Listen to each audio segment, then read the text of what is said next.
بسم اللہ الرحمن الرحیم۔ الحمدللہ آج کی تراویح میں 12:15 چھٹواں پارہ مکمل اور 7واں پارہ شروع کا پاؤ تلاوت کیا گیا ہے۔ چھٹویں پارے کے شروع میں اللہ تبارک و تعالیٰ نے یہ فرمایا ہے کہ کوئی کسی کی برائی بیان نہ کرے۔ ہاں البتہ اگر کوئی مظلوم ہو پر ظلم کیا جا رہا تو اپنا حق لینے کے لیے مظلوم ظالم کے خلاف اس کی برائی بیان کر سکتا ہے، اس کی شکایت کر سکتا ہے۔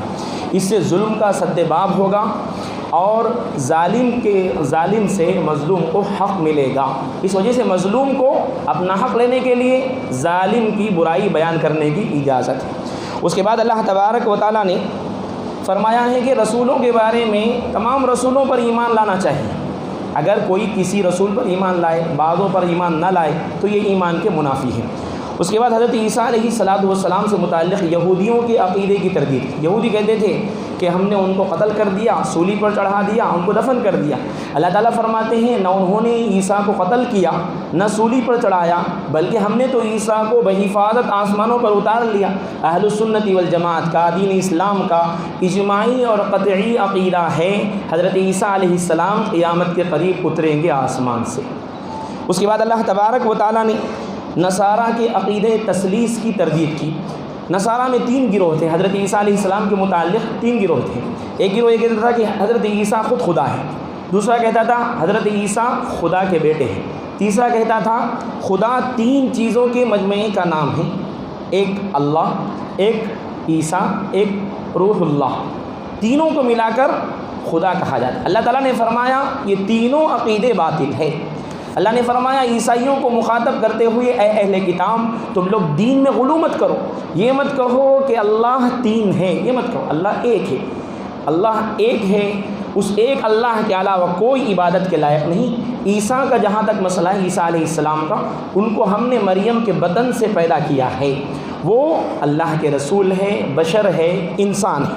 اس کے بعد کلالہ کے بارے میں اللہ تبارک و تعالیٰ نے اس کے میراث کو بیان کیا۔ کلالہ اس شخص کو کہتے ہیں، اس عورت کو کہتے ہیں جو انتقال کر جائے، اس کی کوئی اولاد بھی نہ ہو اور اس کا والدین بھی نہ ہو، تو اس کے میراث کو اللہ نے بیان فرمایا۔ اس کے بعد سورہ مائدہ شروع ہوتی ہے۔ مائدہ کہتے ہیں دسترخوان کو، چونکہ حضرت عیسیٰ علیہ السلام کے حواریین نے، ان کے ماننے والوں نے حضرت عیسیٰ علیہ السلام سے یہ درخواست کی تھی کہ آسمان سے دسترخوان اتارا جائے جس میں طرح طرح کے پھل ہو، کھانے کی چیزیں ہوں۔ اللہ تبارک و تعالیٰ نے اس صورت میں اس واقعے کا تذکرہ فرمایا 112 آیت سے لے کر 115 آیت تک میں۔ اس وجہ سے اس صورت کا نام سورہ مائدہ رکھ دیا گیا ہے۔ اس صورت میں 3 بنیادی مضامین بیان کیے گئے۔ مسلمانوں کو مذہبی، تمدنی، سیاسی ہدایات دی گئی۔ نمبر 2، مسلمانوں کو عدل و انصاف کے راستے پر قائم رہنے کی تلقین کی گئی۔ نمبر 3، اہل کتاب کو تنبیہ کی گئی، ان کو سمجھایا گیا ہے عقائد کے بارے میں۔ اس کے بعد اللہ تبارک و تعالیٰ نے حکم دیا مسلمانوں کو، اے مسلمانوں، اے ایمان والو، معاہدوں کو پورا کرو۔ جو ڈیلز کرتے ہو آپس میں، ایک دوسرے سے معاہدے کرتے ہو، اس کو پورا کرو۔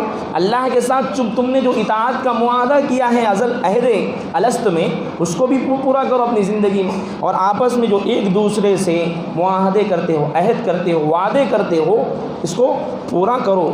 یہ پورا کرنا ایمان کی نشانی ہے۔ اس کے بعد اللہ تبارک و تعالیٰ نے حرام چیزوں کی تفصیل بیان فرمائی۔ کون سی چیزیں کھانا حرام ہے۔ اللہ نے فرمایا مردار جانور کھانا حرام ہے، اور بہتا خون کھانا حرام ہے، اور اسی طرح سے خنزیر کھانا حرام ہے۔ اسی طرح سے وہ جانور جو اللہ کے علاوہ کسی بھی جگہ، کسی کے بھی نام پر ذبح کیا جائے، نیاز کے نام پر جو ذبح کیا جاتا ہے، قبر والے کے نام پر، وہ بھی غیر اللہ ہے، وہ بھی کھانا حرام۔ بتوں کے نام پر جو ذبح کیا جاتا ہے، وہ بھی غیر اللہ کے علاوہ کے نام پر ذبح کیا جاتا ہے، وہ بھی کھانا حرام۔ اللہ نے فرمایا اسی طرح وہ جانور جو ٹکر لگ کر مر جائے، وہ بھی کھانا حرام۔ اوپر سے گر کر مر جائے، وہ جانور کھانا بھی حرام۔ جس جانور کا گلا گھونٹ کر مار دیا گیا ہو، وہ جانور کھانا بھی حرام۔ وہ جانور جس کو کسی اور درندے نے چیڑ پھاڑ کھایا ہو، اس کو ذبح کرنے سے پہلے کھانا حرام ہے۔ اس کے بعد اللہ تبارک و تعالیٰ نے تکمیل دین کی متعلق آیت اس صورت میں بیان فرمائی، وہ آیت جس کے بارے میں اللہ نے فرمایا اللہ کے نبی علیہ السلام پر اتاری گئی، ہم نے تم لوگوں کو لیے دین کو مکمل کر دیا، اور دین اسلام کو تمہارے لیے اللہ نے مذہب کے طور پر پسند کر لیا ہے۔ یہ آیت وہ ہے جس کے بارے میں ایک یہودی نے حضرت عمر رضی اللہ تعالیٰ عنہ سے کہا تمہارے قرآن میں ایک ایسی آیت ہے وہ اگر ہمارے مذہبی کتاب میں ہوتی تو جس دن وہ آیت نازل ہوئی اس دن کو ہم عید کا دن بنا لیتے۔ تو حضرت عمر نے کہا ہم اس آیت کے نازل ہونے کا دن بھی جانتے ہیں، وقت بھی جانتے ہیں۔ حضرت عمر نے کہا یہ آیت عرفہ کے میدان میں نازل ہوئی، یوم عرفہ میں نازل ہوئی، جمعہ کا دن تھا، نبی اونٹنی پر بیٹھے ہوئے تھے قصوہ پر، اللہ کے نبی پر یہ آیت نازل ہوئی۔ یہ دن ہماری دو عیدیں تھیں، جمعہ کی عید بھی تھی اور اس دن بقر عید کی عید بھی تھی ہماری۔ اس کے بعد اللہ تبارک و تعالیٰ نے یہود و نصارہ کے دعوے کی تردید فرمائی۔ یہود و نصارہ یہ دعویٰ کرتے تھے کہ ہم تو اللہ کے بیٹے ہیں، اللہ کے چہیتے ہیں، نبیوں کو اللہ نے ہمارے خاندان میں بھیجا ہے، اس وجہ سے اللہ ہمیں جہنم میں داخل نہیں کرے گا، سزا نہیں دے گا۔ اللہ نے فرمایا اس غلط فہمی میں مت رہو، ہمارے پاس جو جزا ملے گی، بدلہ ملے گا، وہ اعمال کی بنیاد پر ملے گا۔ اور یہودی خود کہتے تھے اگر ہم جہنم میں جائیں گے تو چند دن کے لیے جائیں گے، یہ کیوں کہا پھر تم نے؟ جہنم میں تو اللہ تبارک و تعالیٰ اعمال کی بنیاد پر، ایمان کی بنیاد پر اور اپنے فضل سے بندوں کو ڈالیں گے۔ اس کے بعد اللہ تبارک و تعالیٰ نے چوری، ڈکیٹی، باغیوں کی سزا کے بارے میں اللہ نے بیان فرمایا۔ حابیل اور قابیل کی داستان کو اللہ نے بیان فرمایا۔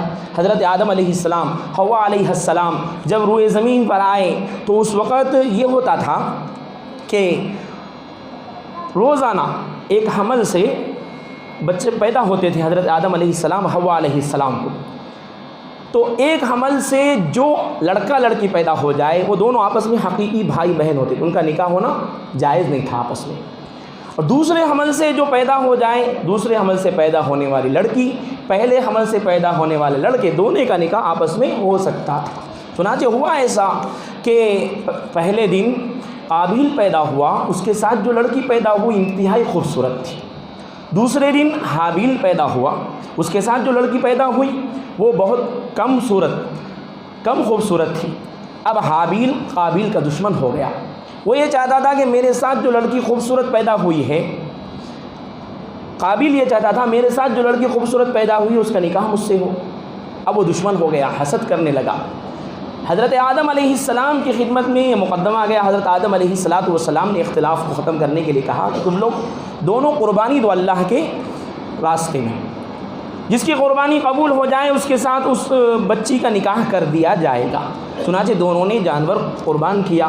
اس زمانے میں قربانی کے قبول ہونے کی علامت یہ تھی، قربانی پہاڑ پر لے جا کر رکھ دی جاتی، آگ آتی، اس کو جس کی قربانی آگ کھا لے اس کی قربانی قبول ہو گئی، جس کی قربانی چھوڑ دے اس کی قربانی قبول نہیں۔ چنانچہ حابیل کی قربانی قبول ہو گئی، قابیل کی قربانی قبول نہیں۔ چنانچہ اسی حسد میں، دشمنی میں اور عناد میں قابیل نے حابیل کو قتل کر دیا۔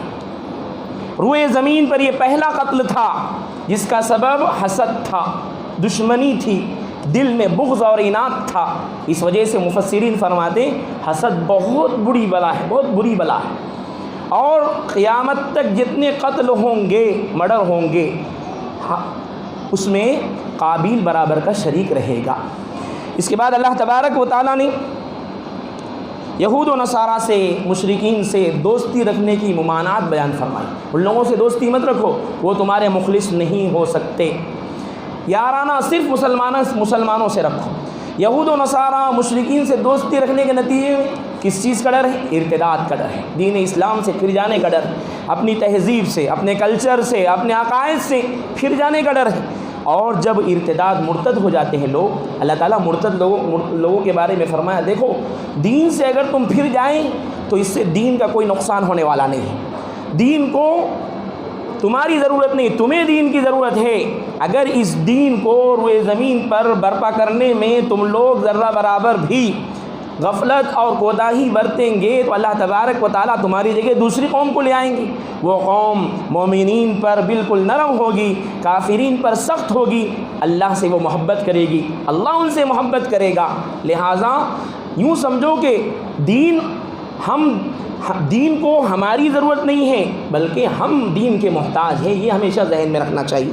اس کے بعد اللہ تبارک و تعالیٰ نے یہود و نصارہ و مشرکین کی اسلام دشمنی کو بیان فرمایا۔ دیکھو یہود، نصارہ، مشرکین سارے کے سارے اسلام کے دشمن ہیں، لیکن یہود اور مشرکین یہ اسلام کے سخت ترین دشمن ہیں۔ نصارہ کچھ نرم پہلو رکھنے والے، اس کی ایک مثال بھی بیان فرمائی.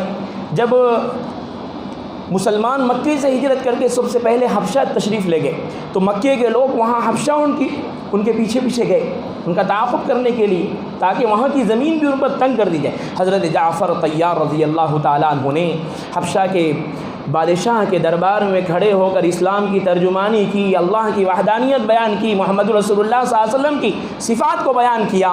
تو اللہ کے کلام کو سن کر حبشہ کے جو اہل نصارہ تھے ان لوگوں کی آنکھوں سے آنسو جاری ہو گئے. اس کے بعد اللہ تبارک و تعالیٰ نے قسم کے متعلق بیان فرمایا, اے ایمان والوں تم بات میں قسم کھاتے ہو, قسم پر قائم نہیں رہتے ہو, قسم کو توڑ دیتے ہو, تو یاد رکھو یہ بہت بڑا گناہ ہے.